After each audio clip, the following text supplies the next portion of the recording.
Want to know the secret to a healthy life? Well, isn't this the million-dollar question? The health and wellness industry is booming. Many people are trying to make healthier choices for themselves and for their families. But the sheer volume of information and contradictions out there on the internet and other sources make things very confusing for the average consumer. So I'm going to give you my take on how I view health and what it means to me to live a healthy life.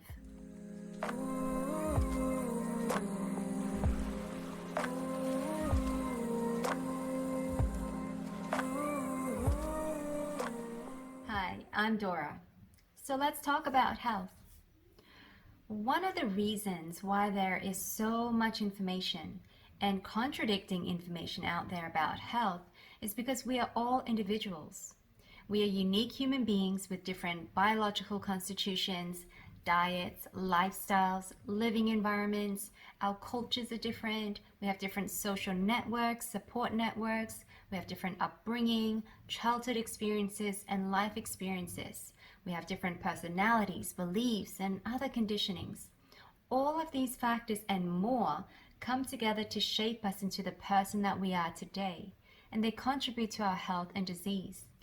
Because of our uniqueness, there really isn't a one-way-fits-all approach to health. And hence, you may hear one person make a health recommendation about something, only to have another person arguing that it isn't true or it isn't worth doing because they knew someone who followed the recommendation and got sick anyway. Well, the way I understand health is that there is no one factor that is solely responsible for your health and disease. What matters is the combination of factors coming together to create an outcome. And this is why one person may seemingly do everything right, eating well, exercising, doing yoga, and then still end up with a serious illness. Whereas you can find an example, surely, of someone who does all the opposite things of what's considered healthy, but live to be 100. This is because so many things come into play in our health and in our lives. The few factors that we observe may not give us the full picture of the state of a person's health.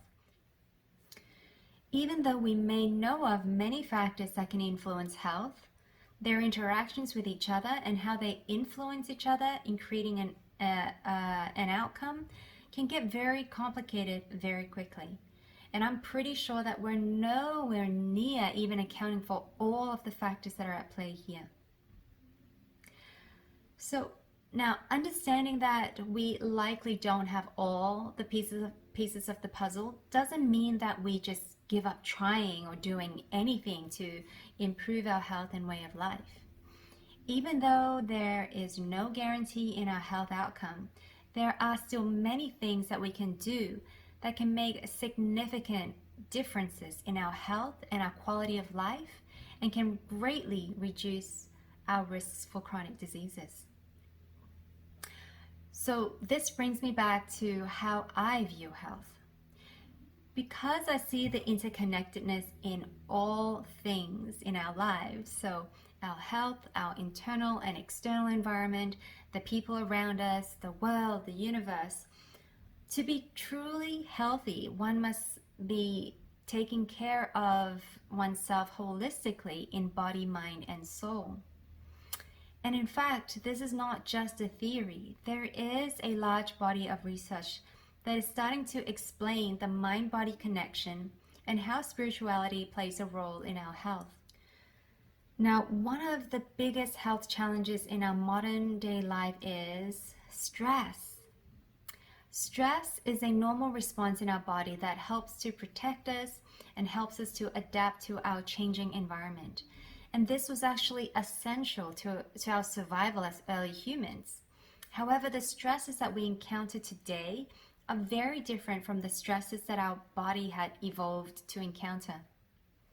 Stress is a very interesting topic, and I will talk more on this in another video and probably many videos to come. But to keep things simple for now, our bodies are not made to deal with long-term persistent stress. When our bodies are under chronic stress with little outlet for the stress, this accumulates in our bodies and can contribute to disease. And in fact, chronic stress has been shown to be linked to chronic inflammation, which leads to chronic disease.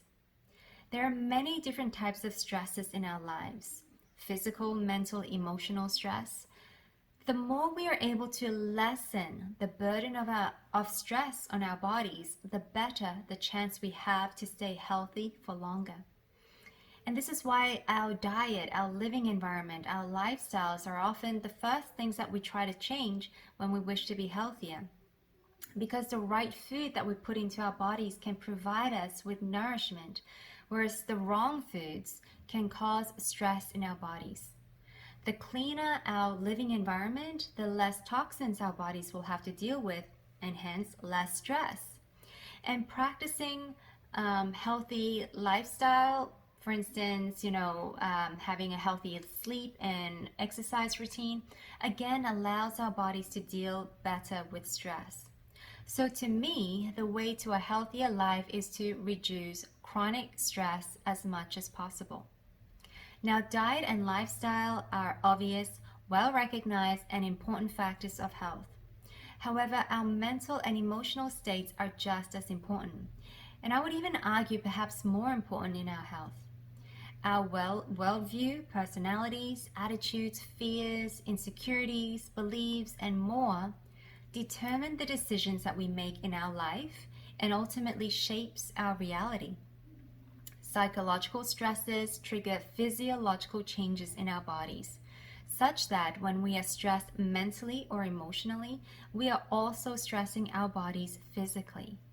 And since our psychological state shapes the decisions that we make in life, big or small, the way we think and feel can either help us move forward in a positive way or keep us stuck in circumstances that continue to create stress to us psychologically and physically. So being able to find an outlet or release for our stress is also immensely important.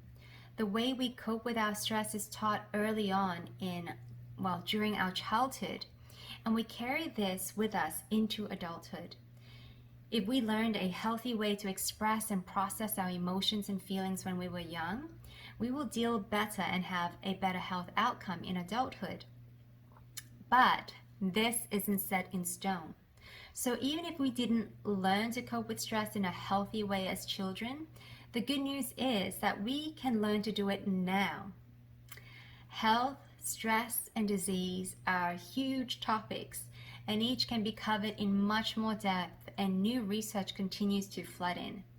So my hope here is to help you understand some of the things that you could do to improve your way of life so that you can live healthier and happier. So I hope that was interesting or helpful to you. Please do check out my other videos for stress relief practices, and I will definitely be posting out more educational videos soon, so stay tuned. Remember to hit the subscribe button and hit the bell icon to turn on your notifications so that you don't miss out on new and upcoming videos. And please, don't hesitate to reach out to me if you have any questions or comments, because I always love hearing from you. Until next time, take care.